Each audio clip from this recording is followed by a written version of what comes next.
the morning of April 12, 1944. Somewhere over the Rhineland, at 22,000 feet, Oberleutnant Franz Stigler banked his Messerschmitt Bf 109 into a climbing turn. Below him, through scattered clouds, the American bomber stream pressed eastward, a formation of B-17 flying fortresses returning from a raid on Frankfurt. Stigler had seen this before. The heavy bombers, their escorts peeling away as fuel tanks ran dry, became vulnerable in that critical window over German-held territory. He adjusted his oxygen mask and scanned the sky for the expected P-51s, sleek, dangerous, but predictable. What he saw instead made him hesitate. 7 aircraft, approaching from the west. Not Mustangs. Thicker, brutish-looking machines with enormous radial engines that seemed almost too large for their fuselages. Republic P-47, Thunderbolts. Stigler had encountered them before, briefly, in late 1943. Heavy fighters, he'd been told. Useful for escort, perhaps, but lacking the agility of the 109 or the Focke-Wulf 190. He pushed the throttle forward. What Franz Stigler did not know what Luftwaffe intelligence had catastrophically failed to communicate to its pilots was that the aircraft diving toward him represented a fundamental miscalculation in German strategic thinking. The Thunderbolt was no longer simply an escort fighter struggling to match European designs in maneuverability. It had become something else entirely. A fighter bomber carrying the destructive capacity of a light attack aircraft while maintaining 8 50 caliber machine guns and the ability to fight its way through any opposition. The Luftwaffe had prepared for one war. The Americans were delivering another. This is the story of how German Fighter Command underestimated not just an airplane, but an entire philosophy of industrial war, and how that miscalculation would cost them control of the skies over Europe. 2. Understand the depth of German miscalculation. We must first understand what the Luftwaffe believed about American fighter design in the early months of 1944.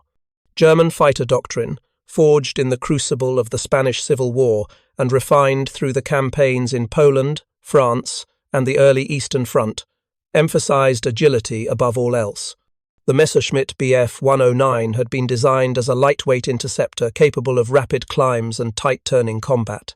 Even as the war progressed and German engineers developed the heavier Focke-Wulf 190, the emphasis remained on fighter versus fighter combat, on the classical duel in the sky, where pilot skill and aircraft maneuverability determined survival.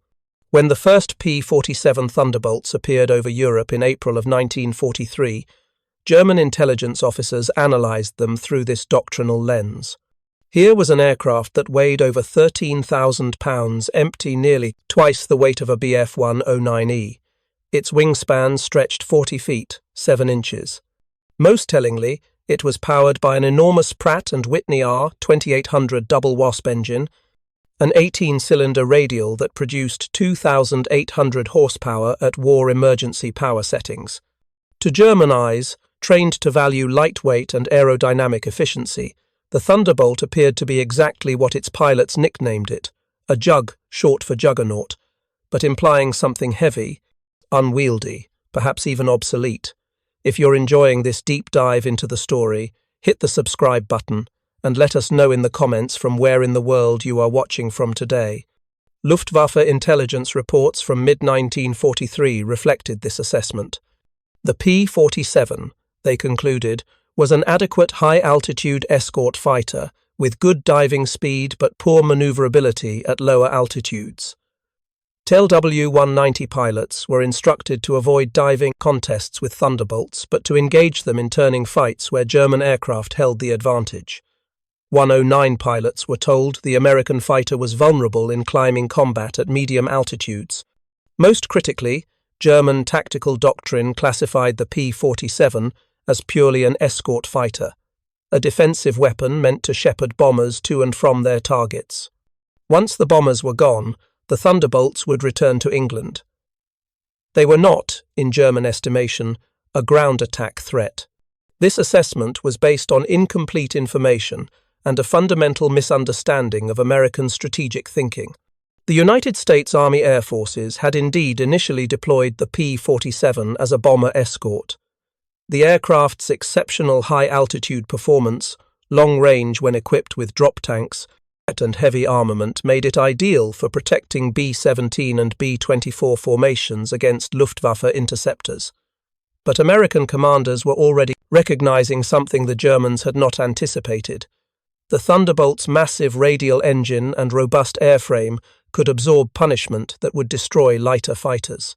Its 850 caliber M2 Browning machine guns, each loaded with between 350 and 425 rounds, delivered a combined weight of fire exceeding any single-engine fighter in European service.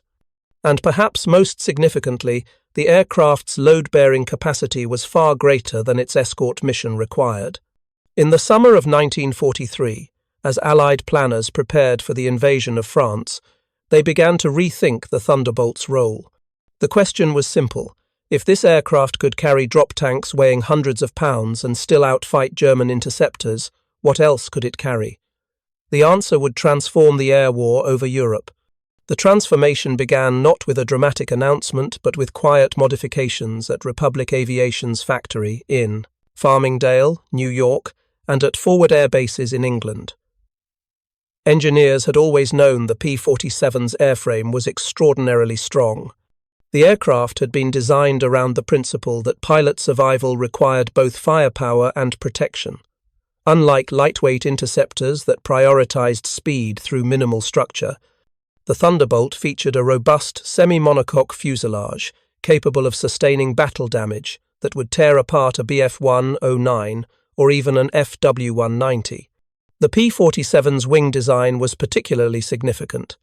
Each wing incorporated 3 hardpoints attachment fixtures capable of carrying external stores. Initially, these hardpoints supported only auxiliary fuel tanks, paper or metal drop tanks that extended the aircraft's range from approximately 475 miles on internal fuel to over 800 miles with a pair of 108-gallon externals. But the hardpoints themselves were rated for far greater loads. By late 1943, Republic engineers had certified the outer wing stations for 500-pound bombs and the centerline station for a 1,000-pound weapon. The total external load capacity, when configured for ground attack rather than escort duty, reached 2,500 pounds, a payload equivalent to many dedicated light bombers. This was not merely a theoretical capability. In November of 1943, the 8th Air Force began experimenting with fighter bomber tactics using P-47s from the 356th Fighter Group. The initial missions were cautious, small formations attacking rail yards and bridges in occupied France with 500-pound general-purpose bombs. The results exceeded expectations. The Thunderbolt proved stable as a bombing platform despite its high wing loading. Pilots reported that the aircraft handled well, even with full external stores, maintaining enough performance to fight its way out of defended airspace. What made this capability truly revolutionary was not simply that the P-47 could carry bombs. Several fighters, including the FOF-190 and later variants of the Bf-109, had been adapted for fighter bomber roles.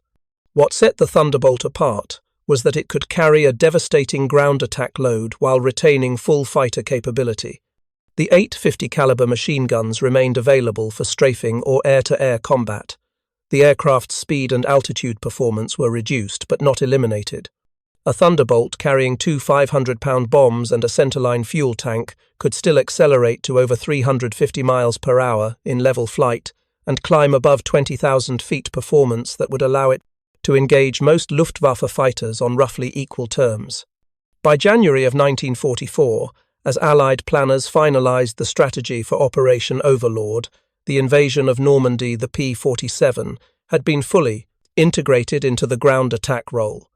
Fighter groups that had spent 1943 escorting bombers were now being retrained for what the Army Air Forces called armed reconnaissance, missions that combined fighter sweep, ground attack, and interdiction in a single sortie.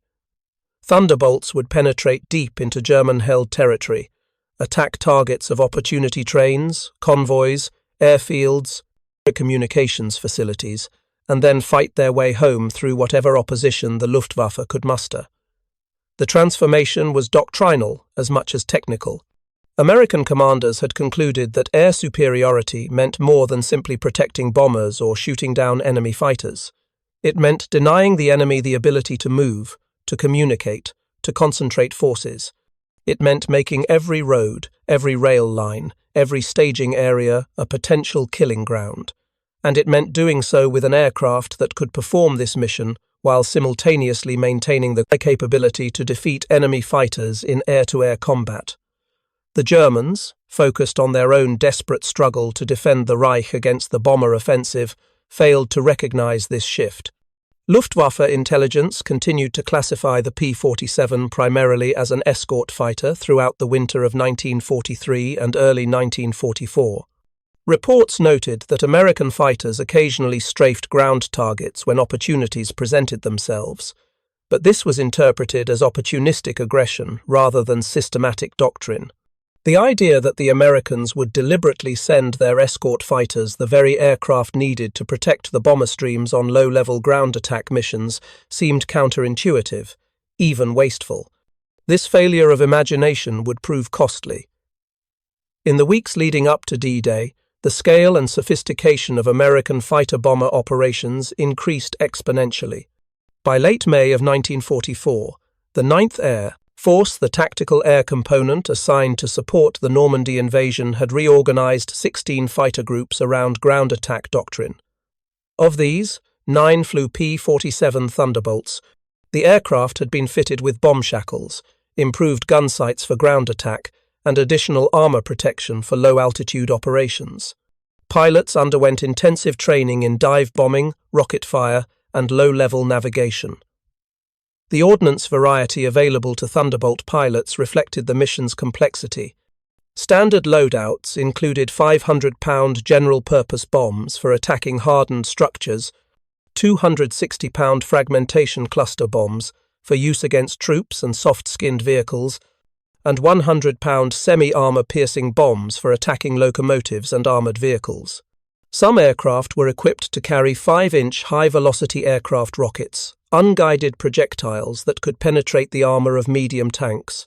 The most common configuration for armed reconnaissance missions combined 2 500-pound bombs on the outer wing stations with either a drop tank or additional bombs on the center line, maintaining enough fuel capacity for a combat radius of approximately 250 miles, while delivering over 1,000 pounds of ordnance.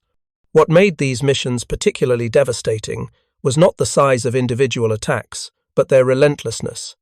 On a typical day, in early June 1944, a 9th Air Force P-47 group would launch 3 or 4 missions, each consisting of 16 to 24 aircraft. These formations would sweep assigned sectors of northern France, attacking any military target encountered. A single mission might hit a rail junction, strafe a convoy, bomb a bridge, and engage German fighters all within a 2-hour sortie. Multiply this by 9 groups conducting similar operations daily, and the cumulative effect was paralyzing. German ground forces in France began reporting the impact in early June, even before the invasion commenced. Movements that previously occurred in daylight were now restricted to darkness or periods of heavy weather. Rail traffic in the invasion zone slowed dramatically as repair crews struggled to keep lines operational under constant attack. Road convoys learned to disperse at the first sign of aircraft, but dispersion itself consumed time and reduced tactical effectiveness. Most critically, the Luftwaffe found itself unable to provide meaningful air cover. German fighters attempting to intercept Thunderbolt formations had to contend not only with the Americans' numerical superiority, but with the fact that even fighter bombers returning from ground attack missions retained sufficient combat capability to engage successfully. The psychological impact on German forces was profound. Luftwaffe pilots, already stretched thin defending against the strategic bombing offensive, now faced an enemy that seemed to be everywhere simultaneously. The Thunderbolt, which German doctrine had classified as a defensive escort fighter, was hunting them over their own airfields. Ground troops learned to dread clear weather, when American fighters would appear at low altitude with little warning. The sound of the R-2800's distinctive engine note became associated with imminent attack. On June 6, 1944, as Allied forces stormed ashore at Normandy, the 9th Air Force launched over 2,000 sorties in support of the invasion. Thunderbolts flew continuous patrols over the beachhead, attacked German positions inland, and interrupted reinforcement routes. Luftwaffe opposition was negligible, fewer than 100 sorties against an Allied effort 10 times that size. The reasons for German air impotence were complex, involving fuel shortages, disrupted command structures, and the sheer scale of the Allied commitment. But among those reasons was a simple tactical reality. German fighters attempting to attack the invasion beaches had to first fight their way through layers of Allied fighters, many of them Thunderbolts, that had been freed from escort duty because American commanders knew they could perform multiple missions simultaneously.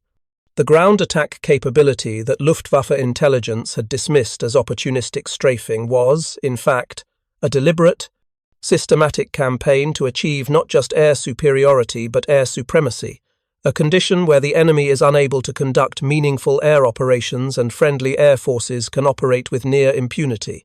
Franz Stigler survived his encounter with Thunderbolts on April 12, 1944, though his wingman did not. The 7 American fighters he had dismissed as heavy and unwieldy had proven devastatingly effective. They maintained formation discipline, covered each other expertly, and when Stigler attempted to exploit what he believed was a turning advantage, one of the Thunderbolts simply accelerated away in a shallow dive, forcing Stigler to break off or risk overshooting into the guns of the pilot's wingman. When he glanced down during the brief engagement, he noticed something that would haunt his combat reports for weeks afterward. Each Thunderbolt carried bombs under its wings. This should not have been possible, according to everything Stigler had been taught about American tactical doctrine. Escort fighters did not carry bombs. Fighter bombers did not escort bombers. The missions were distinct, requiring different aircraft with different capabilities. Yet there were 7 aircraft performing both roles simultaneously, and doing so with a competence that suggested extensive training and deliberate planning. Stigler's report, filed that evening at his unit's headquarters, noted the discrepancy. His commanding officer, a veteran of the Spanish Civil War and the Battle of Britain, read it with concern and forwarded it to higher headquarters. It joined dozens of similar reports accumulating in Luftwaffe intelligence files throughout the spring of 1944, all describing the same phenomenon, all suggesting that German understanding of American fighter operations was incomplete or outdated. But by the time these reports reached senior commanders, the assumptions underlying German defensive doctrine were too deeply embedded to change quickly. The Luftwaffe had organized its defense of the Reich around the premise that American escort fighters and fighter bombers were distinct threats requiring different tactical responses. Interceptor units were positioned to engage bomber streams and their escorts at high altitude.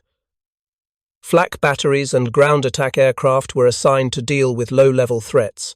The idea that a single American aircraft type could operate effectively across this entire spectrum of altitude and mission profiles did not fit existing organizational structures. More fundamentally, accepting the implications of what pilots like Stigler were reporting would have required acknowledging that the Americans had achieved something German industry could not match: an aircraft with sufficient power, structural strength, and aerodynamic efficiency to perform multiple combat roles without significant compromise in any of them. The Bf-109 and FW-190 were superb fighters, but efforts to adapt them for ground attack inevitably degraded their air-to-air performance. The Ju-87 Stuka dive bomber was devastatingly accurate but helpless against enemy fighters. American doctrine, enabled by American industrial capacity, had produced an aircraft that rendered this specialization obsolete. If you find this story engaging, please take a moment to subscribe and enable notifications. It helps us continue producing in-depth content like this. The full scope of German miscalculation became undeniable in the weeks following D-Day, as Allied forces broke out from Normandy and began the campaign to liberate France. 9th Air Force Thunderbolts operated from hastily constructed forward airfields in Normandy, reducing their transit time to target and allowing even more intensive operations. A typical armed reconnaissance mission now departed from bases less than 50 miles from the front lines, giving pilots the fuel capacity to loiter over designated sectors for extended periods, attacking anything that moved. German commanders attempting to maneuver armored formations found themselves paralyzed. Daylight movement invited immediate attack. A panzer division attempting to relocate from one sector to another might lose dozens of vehicles to air attack before reaching its destination, not necessarily destroyed, but damaged severely enough to require repair and recovery. Fuel trucks, ammunition carriers, and command vehicles proved particularly vulnerable. Even when fighter bombers missed their primary targets, the 850 caliber machine guns carried by every Thunderbolt allowed devastating strafing attacks against soft-skinned vehicles and exposed personnel. The statistics compiled by 9th Air Force units tell the story with brutal clarity. Between June 6th and August 31st, 1944, roughly the period encompassing the Normandy campaign and the Allied breakout across France, Thunderbolt units claimed destruction of over 3,000 locomotives, 13,000 rail cars, 9,000 motor vehicles, and 500 armoured vehicles. These numbers, even accounting for overclaiming common in air-to-ground combat, represent a staggering level of interdiction. They also represent sorties flown by aircraft that, moments after releasing their bombs, could climb to altitude and engage German fighters as equals. German fighter pilots, attempting to disrupt these operations, found themselves trapped in an impossible tactical situation. Intercepting Thunderbolts at low altitude, when the Americans were attacking ground targets, meant descending into the effective range of Allied anti-aircraft artillery and accepting combat in conditions where the Thunderbolt's ruggedness gave it a decisive advantage. Engaging at high altitude, waiting for the Americans to climb back to escort altitudes, meant allowing the ground attacks to proceed unopposed. Either choice resulted in German forces absorbing punishment while inflicting minimal losses. Oberstleutnant Josef Pips Priller, commander of Jagdgeschwader 26 and one of the Luftwaffe's most experienced fighter leaders, described the situation in his post-war interrogation with remarkable clarity. "We had prepared," he said, "to fight enemy bombers escorted by fighters. Instead, we faced fighters that bombed like bombers and then fought their way home. Our doctrine had no answer for this. Our aircraft, designed for interception, lacked the armor and armament to survive attacking American formations at low altitude. Our ground attack aircraft, when we had them, were too vulnerable to operate without fighter cover we could not provide. The Americans had unified their air operations in a way we could not match." Priller's assessment identified the core of German failure. Not merely that Luftwaffe intelligence had underestimated the P-47's capabilities, but that German military culture had failed to anticipate how American doctrine would employ those capabilities. The Luftwaffe had developed sophisticated tactical responses to specific threats, bomber formations, escort fighters, of ground attack aircraft, but had not prepared for an opponent who would refuse to separate these functions. The technical specifications that enabled this revolution in tactical doctrine are worth examining in detail because they reveal how engineering decisions made in Farmingdale, New York, in 1940 and 1941 created capabilities that German designers never fully appreciated. The Pratt Whitney R-2800 double wasp engine was, by any measure, a masterpiece of American engineering. 18 cylinders arranged in 2 rows of 9, air-cooled, driving a 4-bladed Curtiss electric propeller through a reduction gear that allowed the power plant to develop maximum thrust across a wide range of altitudes and speeds. At sea level, with water injection and war emergency power engaged, the engine produced 2,800 horsepower, more than any other single-engine power plant operational in 1944. Even at 25,000 feet, where air density reduced power output significantly, the R-2800 maintained 1,900 horsepower, giving the Thunderbolt exceptional high-altitude performance. This power allowed the P-47 to overcome what would otherwise have been crippling weight disadvantages. The aircraft's empty weight of approximately 10,000 pounds increased to over 13,000 pounds with standard equipment and ammunition would have made most fighters of the era barely capable of sustained flight, much less combat maneuvering. But the R-2800's immense power gave the Thunderbolt a power-to-weight ratio comparable to much lighter fighters. When clean, without external stores, a P-47D could climb at over 3,000 feet per minute at sea level and reach 440 miles per hour in level flight at optimum altitude. These performance figures degraded when the aircraft carried bombs or rockets, but they degraded from such a high baseline that even a loaded fighter bomber remained competitive. The airframe's structural strength was equally critical. Republic's engineers had designed the Thunderbolt to sustain loads far exceeding normal combat maneuvering requirements. The wings incorporated heavy internal spars and thick skins, capable of withstanding battle damage that would compromise lighter structures. The fuselage featured redundant control runs, armoured bulkheads protecting critical systems, and a layout that placed the pilot behind the massive radial engine, a configuration that provided exceptional frontal protection. Thunderbolts routinely returned to base with damage that would have destroyed other fighters. Cylinders shot away from the engine, control surfaces riddled with holes, entire sections of wing or tail torn by anti-aircraft fire. This ruggedness translated directly into combat effectiveness. Pilots attacking ground targets at low altitude, the most dangerous phase of fighter-bomber operations, knew they could absorb hits from light and medium anti-aircraft guns and still reach friendly territory. This confidence allowed more aggressive attack profiles and greater persistence in target areas. It also meant that German ground units required heavier anti-aircraft concentrations to achieve effective defense, concentrations that were increasingly difficult to provide as the war progressed and German resources contracted. The armament suite completed the Thunderbolt's transformation into a multi-role weapon.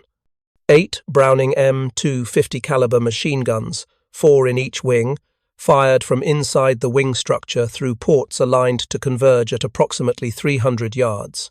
Each gun had a sustained rate of fire between 750 and 850 rounds per minute, giving the combined battery an output of approximately 100 rounds per second. The 50-caliber round itself, officially designated the 12.7 by 99 mm, was substantially more powerful than the rifle-caliber weapons carried by most European fighters. With armor-piercing incendiary ammunition, it could penetrate the engine blocks of locomotives, puncture fuel tanks, and damage aircraft structures with devastating effect.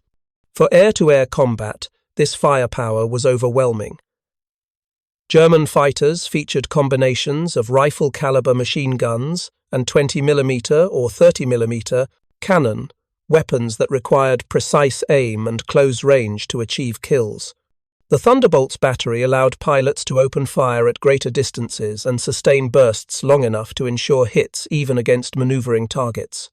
More importantly, the high rate of fire meant that even brief firing opportunities common in the chaotic, high-speed engagements characteristic of 1944 air combat could produce lethal results. For ground attack, the 8 guns transformed the Thunderbolt into a supremely effective strafing platform.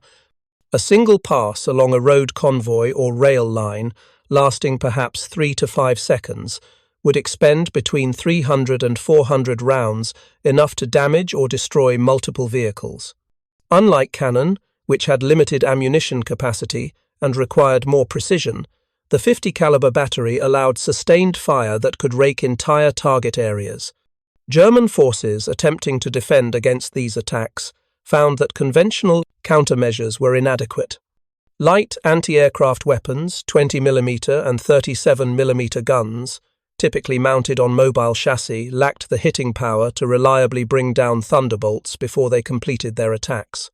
Heavier weapons, particularly the 88mm flak gun, were effective but scarce and increasingly concentrated around strategic targets rather than dispersed to defend mobile forces. The net result was that German units moving within range of Allied air bases operated under an assumption of vulnerability that severely constrained tactical planning. By August of 1944, as Allied armies broke out from Normandy and began the rapid advance across France toward the German border. The Luftwaffe's catastrophic underestimation of the P-47 had contributed to a strategic collapse from which German forces never recovered. The fighter that German intelligence had dismissed as a heavy defensive escort had become the P-47, the most versatile ground attack platform of the European theatre, and its success had validated an entire philosophy of air warfare. The broader implications extended beyond individual aircraft capabilities. The Thunderbolt's effectiveness demonstrated that American industrial capacity and engineering philosophy had solved problems German designers considered intractable. Where Luftwaffe doctrine required specialized aircraft for specialized missions, fighters for air superiority, dive bombers for ground attack, heavy fighters for bomber interception, American doctrine had produced a single airframe capable of performing multiple roles without fatal compromise in any of them. This was not merely a technical achievement, but an organizational one, reflecting an American military culture that valued flexibility, logistics, and industrial efficiency over the specialized optimization that characterized German military thinking. The consequences for Germany were devastating and cumulative. Each Thunderbolt sortie that destroyed a locomotive, cratered a road, or forced a convoy to disperse was individually minor. Cumulatively, across thousands of sorties flown daily by dozens of groups operating from scores of airfields, the effect was to strangle German military mobility. Reinforcements reached the front slowly and depleted. Supplies accumulated in rear areas where Allied air power could not reach them, but could not be distributed forward where they were needed. Tactical maneuvers that required daylight movement became impossible. Strategic reserves, even when available, could not be concentrated rapidly enough to influence developing situations. The Luftwaffe itself, gutted by losses and fuel shortages, found its remaining strength increasingly concentrated on homeland defense against the strategic bombing offensive. Fighter units that might have contested Allied air superiority over France were instead committed to desperate, often futile attempts to intercept bomber and streams over German cities. This was not simply a matter of misplaced priorities, but of impossible choices forced by limited resources. Germany lacked the fuel, the pilots, and increasingly the aircraft to defend everywhere simultaneously. The decision to prioritize homeland defense was rational under the circumstances, but it meant conceding air supremacy over occupied territories, and with it, conceding any hope of conducting mobile operations in daylight. For pilots like Franz Stigler, still flying combat missions in late 1944 and early 1945, the war had become a grinding battle of attrition against an enemy with seemingly inexhaustible resources. The Thunderbolts that had surprised him in April had multiplied into formations so large that individual combat was often impossible. His squadron, which had begun the war with 18 aircraft and 24 pilots, now operated with 6 aircraft and barely enough pilots to maintain continuous operations. Fuel shortages meant that even when missions were authorized, they were often cancelled due to lack of gasoline. Ammunition, spare parts, and replacement aircraft arrived irregularly, if at all. Stigler survived the war barely. He was shot down twice more, once by P-47s attacking his airfield during takeoff, once by a P-51 Mustang over Berlin in March of 1945. Both times he survived largely through luck. The first crash left him with a concussion and broken ribs, but alive in friendly territory. The second saw him bailing out over the outskirts of Berlin hours before Soviet forces overran the area. In post-war interviews, he spoke with grudging respect about the Thunderbolt and the pilots who flew it.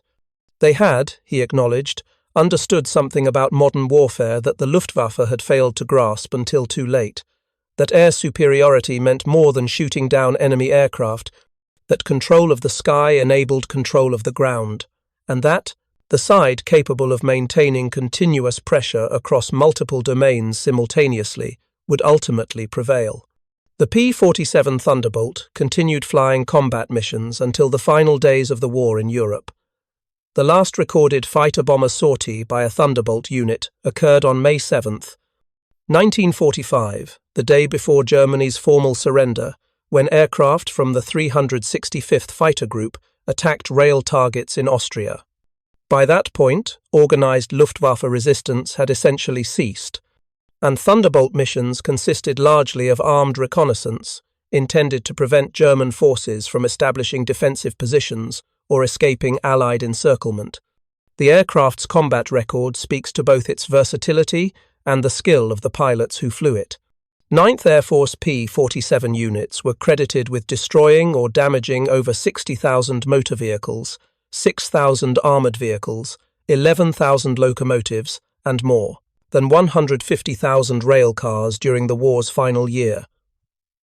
Air-to-air, Thunderbolt pilots claimed over 3,700 enemy aircraft destroyed, making the Type one of the most successful fighters of the war, despite German assumptions about its limited combat capability.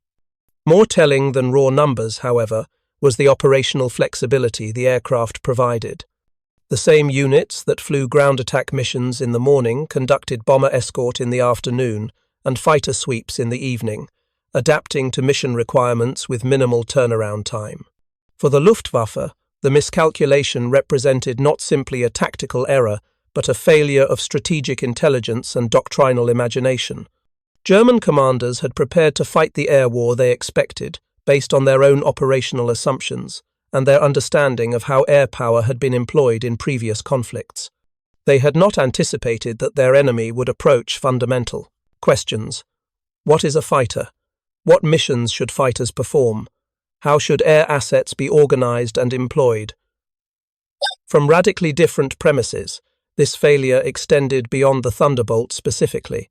The Germans similarly underestimated other aspects of Allied air power: the operational flexibility of American and British tactical air forces, the effectiveness of close air support doctrine, the impact of systematic interdiction campaigns. But the P-47 stands as perhaps the clearest example of this broader failure because it was simultaneously the most visible and the most consistently misunderstood element of Allied air operations. From its introduction in 1943 through the war's end, German intelligence repeatedly characterized the Thunderbolt as less capable, less versatile, and less threatening than combat experience proved it to be. The men who flew the Thunderbolt understood what they had achieved, though few of them articulated it in strategic terms. They knew they flew a tough, forgiving aircraft that brought them home when lesser machines would have failed. They knew their 8 guns and 2,000-pound bomb load gave them options in combat that enemy pilots lacked. They knew, from repeated experience, that they could attack ground targets, fight their way through interceptors, and still have enough fuel to reach friendly territory. For most, this was enough. The strategic implications, the ways in which their daily missions were systematically dismantling German defensive capabilities and validating a new model of air warfare, were someone else's concern. But those implications were real and profound. The Thunderbolt had not simply been an effective weapon. It had been a transformative one, changing how air forces thought about fighters, how ground commanders expected air support to be delivered, and how industrial nations approached the design and production of military aircraft. The lessons learned from Thunderbolt operations would influence fighter design for decades, establishing principles, multi-role capability, robust construction, heavy armament, operational flexibility that remain central to modern military aviation. Thank you for watching. For more detailed historical breakdowns, check out the other videos on your screen now and don't forget to subscribe.